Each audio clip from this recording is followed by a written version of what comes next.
This is a Polish railway station. It's in Poland, but it can only be reached by trains from Germany. And in fact, it serves a German town. This is Life on the Edge in Ostritz.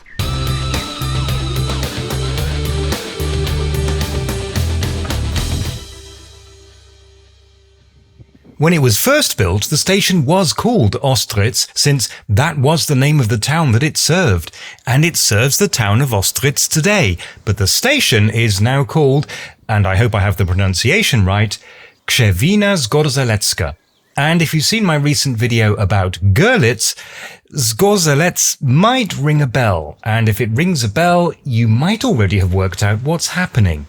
But let's begin at the beginning, which is usually a good place to start. Ostritz can trace its history all the way back to about the 6th century, and it was apparently somewhere around here where the first settlers came.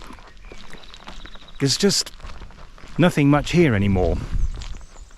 The first settlers were Slavs, but in the 13th century, German-speaking farmers moved in. The Slavic population was subdued and Christianized, and a new town was built just outside of the original settlement on the main road from Görlitz to Zittau. Its central feature was a huge marketplace for trade, commerce, and social events. The little town grew, and it seems that it started to look like a threat to other towns. The town of Zittau complained that Ostritz was building a town hall and fortifications, which it had no right to do. In 1368, soldiers from Zittau marched to Ostritz with the intention of demolishing the offending buildings. The abbess of the local monastery learned about these plans and not only warned the citizens of Ostritz, but positioned herself with a group of nuns at the town gate to confront the soldiers. They, however, forced their way in and did what they came to do. Still, the abbess's heroism was immortalized in the town's coat of arms. Of course, few of the buildings now here date back to that time, but the marketplace and street layout remain. Ostritz never grew particularly large and still has a population of just a little over 2,000. But in its day, it did quite well for itself, and in 1875 it got a railway station. And this is where things get interesting.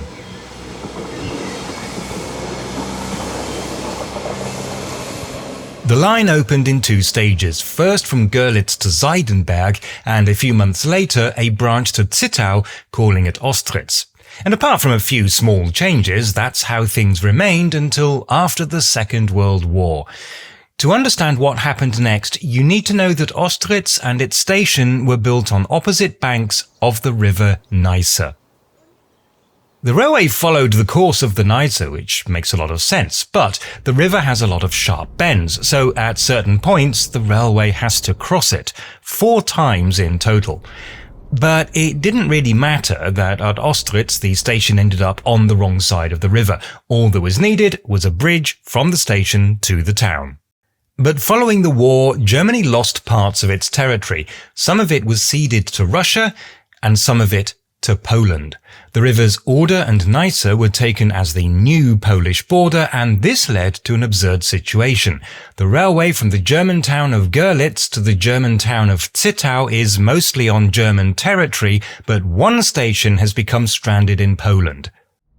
At first, German trains ran through Ostritz without stopping, with the doors locked and the curtains drawn. In 1950, passengers were allowed to use the station, but with armed Polish soldiers watching to make sure nobody deviated from the path from the station to the bridge over the river. Things got a lot easier when Poland joined the EU in 2004, meaning that customs checks were no longer necessary. With Poland signing the Schengen Agreement in 2009, passport controls also stopped. The cabin that's now here is a little kiosk where Germans can buy cheap Polish cigarettes 3 times a week.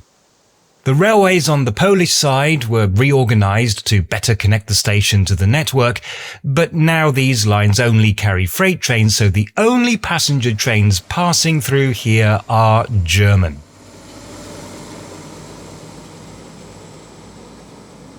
But everything else is Polish. The station is Polish, with signs in Polish. The tracks are Polish. The signalling system is Polish. Polish laws and regulations apply. The German train drivers on this route have to be certified to drive in Poland.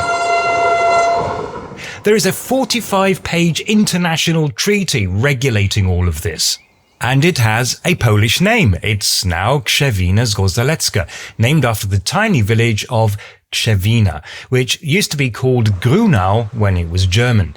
It has a population of about 200, a tiny village in the remote municipality of Bogatynia in the southwest corner of Poland. But according to this sign, it's at least finally getting some decent roads, so that's something. The children's playground is also a nice touch, but I didn't see or even hear a single child. Meanwhile, Ostritz is not doing terribly well at the moment. There doesn't seem to be much at all in the way of industry, and there are signs of a recent attempt to attract tourists which, as far as I can tell, must have failed.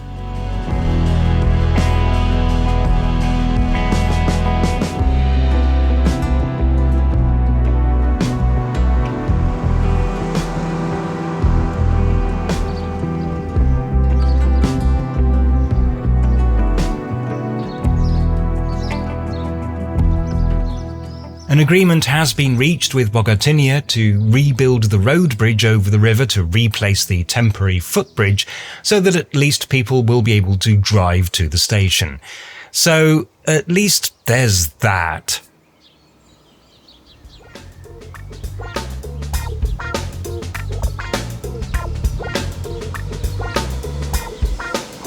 If you want to experience this journey for yourself, the RB65 runs once an hour from Cottbus via Görlitz and Krzewina Zgorzelecka to Zittau. The Deutschland ticket is of course valid for the entire journey.